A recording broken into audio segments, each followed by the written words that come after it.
She catches me staring and I don't look away fast enough. My pencil freezes mid-stroke.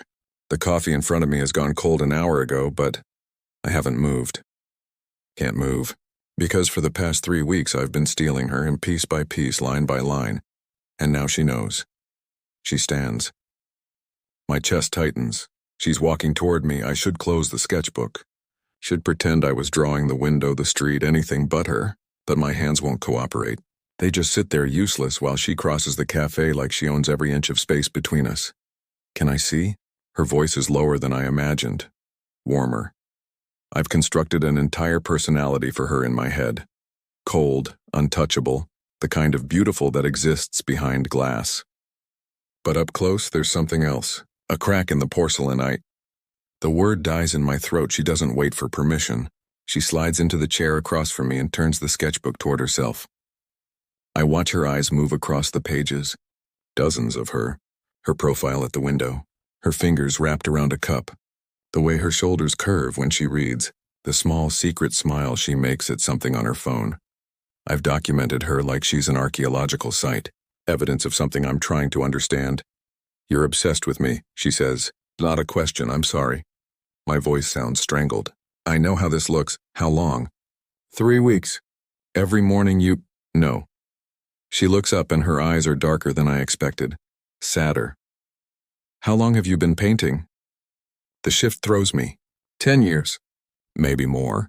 I don't really... Show me more. I flip back through older sketches. A homeless man sleeping under cardboard.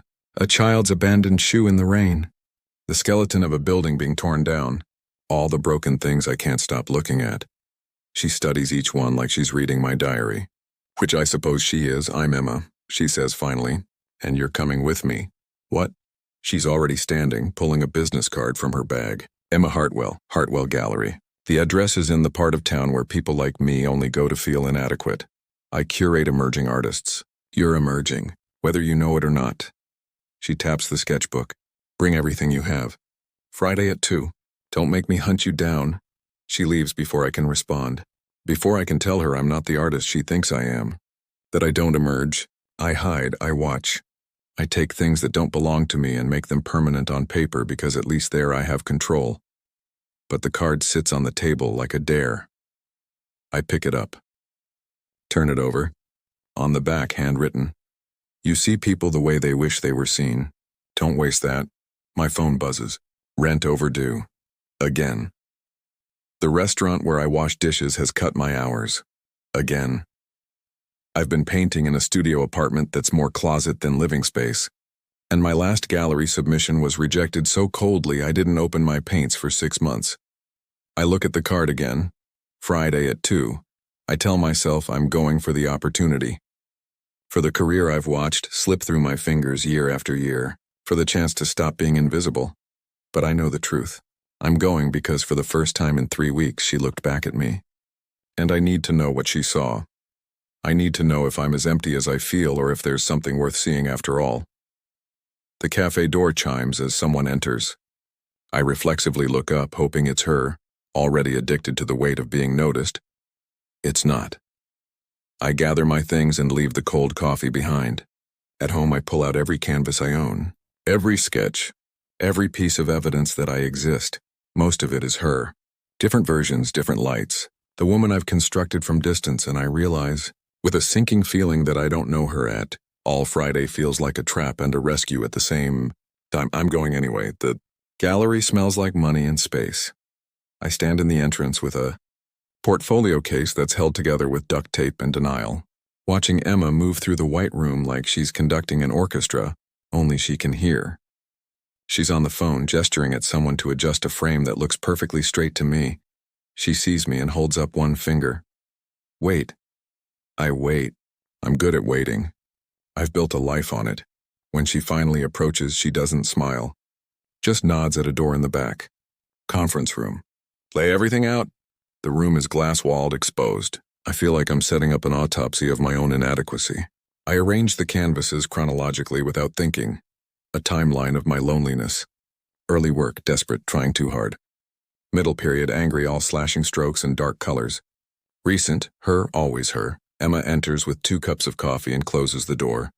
The click feels significant. She doesn't look at the work immediately. Instead, she looks at me. Really looks. I want to disappear. Tell me about your process, she says. I paint what I can't have. The honesty surprises us both. She almost smiles. Almost. Good. Pretension is exhausting. Everyone who walks through that door has a thesis statement about their relationship with light or whatever. But you, she finally turns to the canvases. You're just raw need. I don't know if that's a compliment. She stops at a painting from 2 years ago. A woman's back walking away, her hair catching light. You can't see her face. You never see her face in my work. Who was she? Someone who left. They always do, Emma says quietly. Then louder, this one. This is the piece. For what? I'm doing a group show next month. Theme is the architecture of loss. Pretentious, I know, but it sells. She's all business now, but something underneath is vibrating. I want 3 of yours. This one, the café series with me, and... She pauses at a canvas I almost didn't bring. A self-portrait reflected in a window barely visible, a ghost in glass. This, the self-portrait? It's not finished. It's perfect because it's not finished. You're not finished. She sets down her coffee. Here's the problem. You're talented enough to show, but you paint like you're apologizing for existing. That doesn't sell. People buy confidence even if it's borrowed. I don't have confidence, I know. That's why you're going to fake it with me. She pulls out a contract. I'll take 30%. You'll do interviews, openings, the social media performance, and you'll paint more, a lot more. My hands are shaking. Why are you doing this? For the first time, her mask slips. Just for a second, because I see what you see. The way people are beautiful when they're breaking. And I'm tired of mediocre artists with trust funds taking up space. She slides the contract across the table. I sign before I can think. One more thing, she says, gathering the canvases. Stop painting me. My stomach drops. What? You're obsessed. It's all over these. And if we're working together, I need you focused on the work, not on... She trails off, looks away. Just stop. But I can't stop. She doesn't understand. She's already under my skin, behind my eyes. She's the only thing I've painted in weeks that doesn't feel like drowning. Okay, I lie. She knows I'm lying. I can see it in the way her jaw tightens. But she doesn't push. Opening is 4 weeks. I'll send details. She opens the door, letting in the sound of the gallery. Don't make me regret this. I leave with the contract and a check for $3,000. More money than I've seen in months. That night I paint her anyway. Can't help it. This time I paint what I saw in the conference room when her mask slipped. The same hunger I carry. The same desperate need to be seen. I paint her the way she didn't want to be seen, and I know I'm going to destroy this before she can discover it. The opening is chaos dressed as sophistication. I wear the only button-down shirt I own and feel like I'm playing dress-up in someone else's life. Emma moves through the crowd with the grace of someone who belongs here, introducing me as brilliant and raw talent to people who look at my paintings like they're trying to solve a puzzle. One woman asks if the self-portrait represents the fragmentation of masculine identity in late capitalism. I say sure. Emma catches my eye from across the room and I see the smallest smirk. She's enjoying my discomfort. The show is a success. 3 paintings sell in the first hour. The money is real. The validation is real. But I feel like I'm watching it happen to someone else. Afterward, when the gallery empties, Emma pours 2 glasses of wine.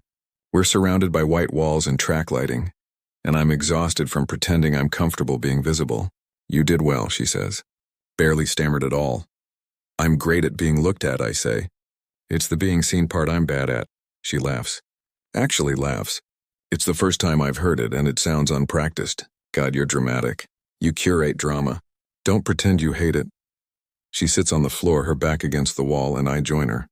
The wine is expensive, and I can't taste the difference. Can I ask you something, I say? Why did you approach me that day?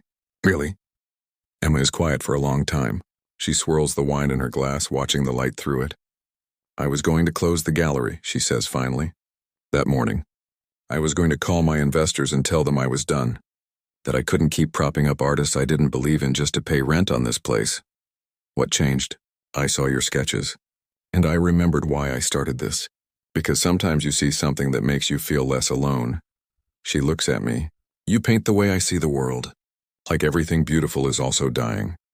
The confession sits between us like a living thing. The woman in the painting, I say. the one walking away. She told me I loved my art more than I loved her. And she was right. Was she?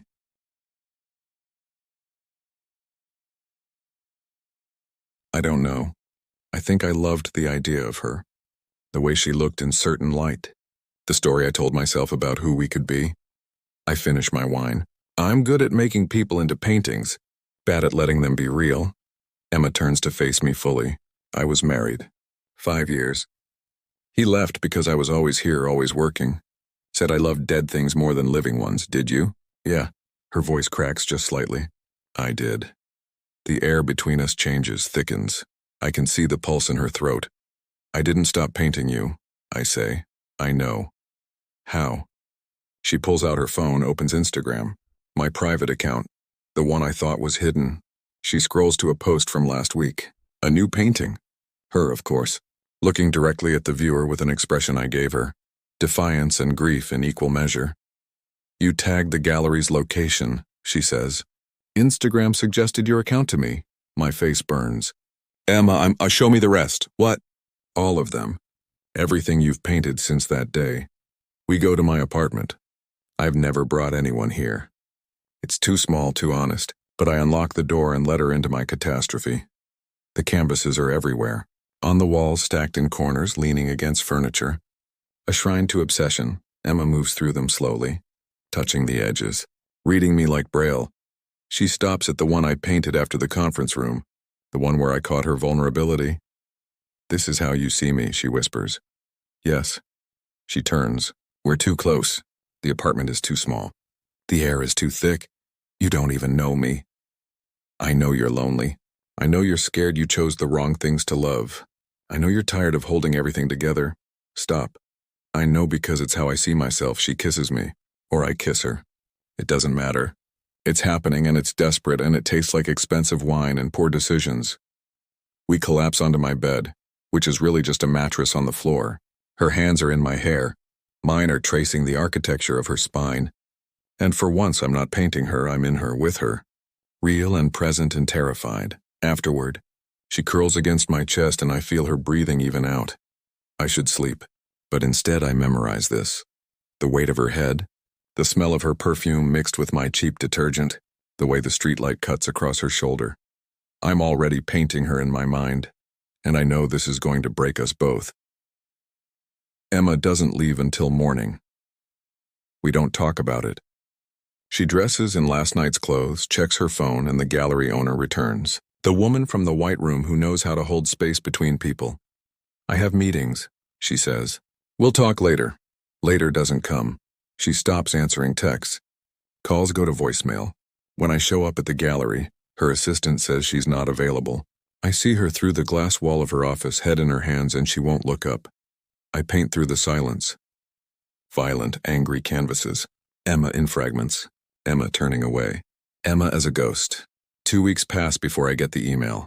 We need to end the professional relationship. Your work is developing in a direction that's not aligned with the gallery's vision.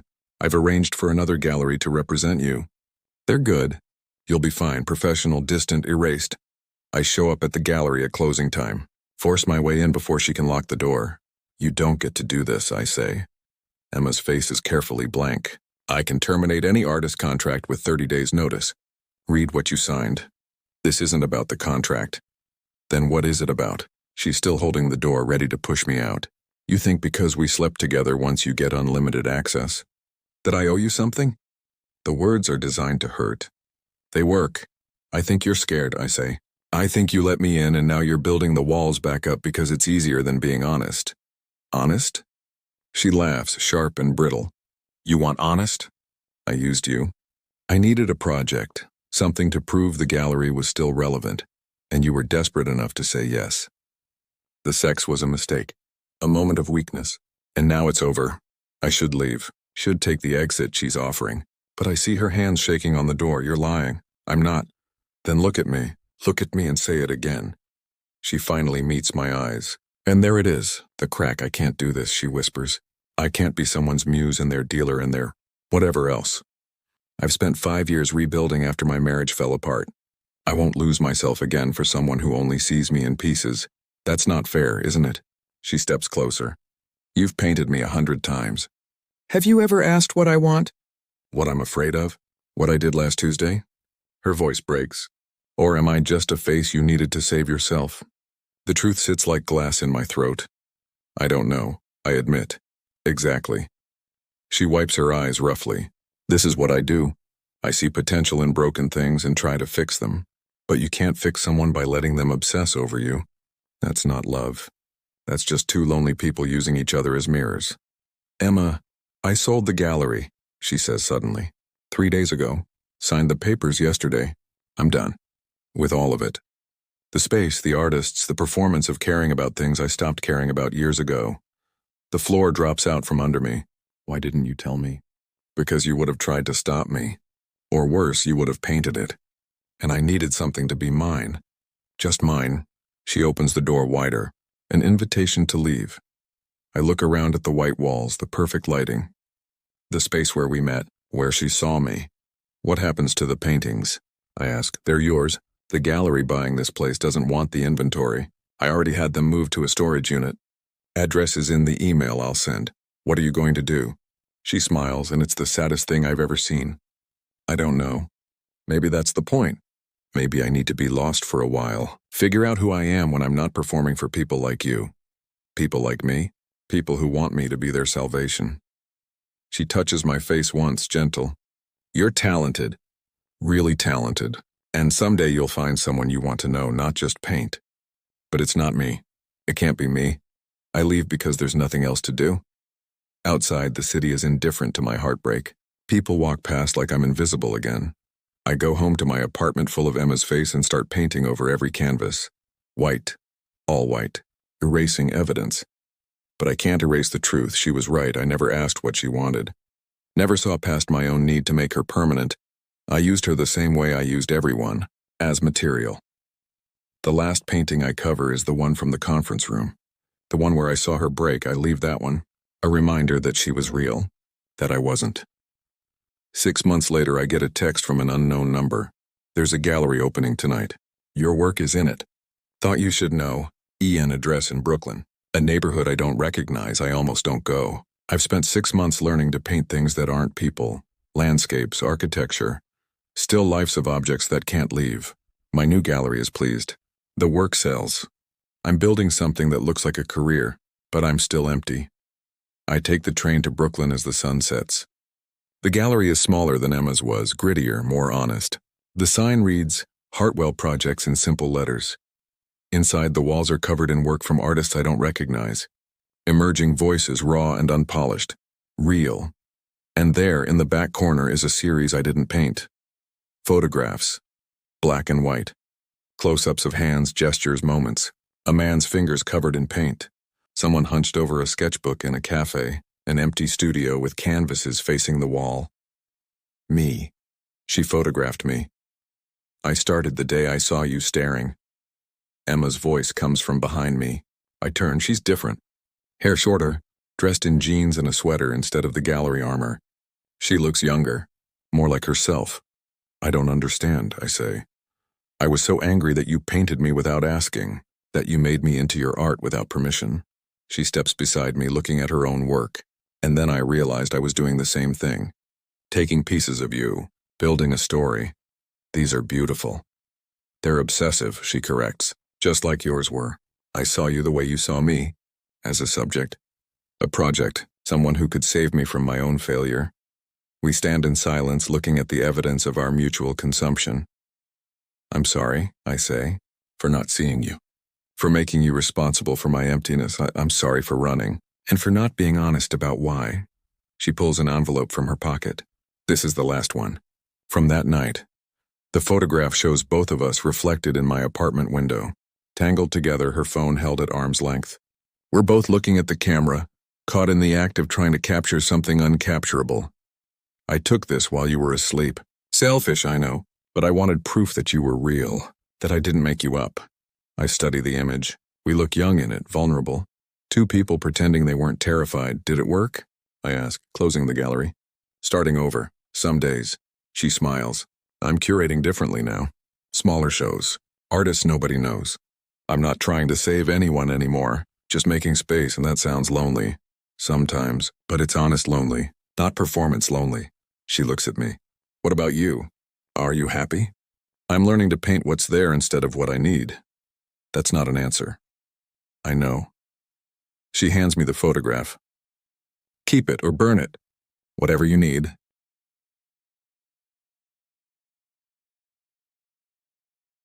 I hold the image of us frozen in that moment of mutual delusion. We look like people who could have been happy if they'd been braver. Can I take you to coffee? I ask, not as a subject, as a person. I'd like to know what you did last Tuesday. Emma considers this. I went to therapy, cried about my ex-husband, came home and ate ice cream for dinner. Very glamorous. Sounds human. Yeah, that's new for me. We walked to a diner 3 blocks away. It's nothing like the cafe where we met. It's fluorescent and loud and the coffee is terrible, perfect. We talk for 2 hours. About her childhood in Ohio. My failed relationship before the one I painted. Her fear that she's too old to start over. My fear that I'll never stop hiding. She doesn't ask to see my sketchbook. I don't offer. When we leave, the city is dark and cold. She pulls her coat tighter. Can I see you again? I ask, like this. Just talking, maybe? She's smiling. But I'm not going to save you. I'm not asking you to. Good. She starts to walk away, then stops. Turns back. For what it's worth, those paintings you did of me, they weren't wrong. They were just incomplete. You saw one version. There are others. Will you show me? Maybe if you show me yours. She disappears into the subway. I walk home through neighborhoods I don't know, carrying the photograph of 2 people who didn't survive each other. When I get home, I don't paint her. I don't paint anything. Instead, I sit with the photograph and remember the weight of her head on my chest. The sound of her laugh. The way she looked at my work like it meant something. And I think maybe that's enough. To have been seen once, even if it didn't last.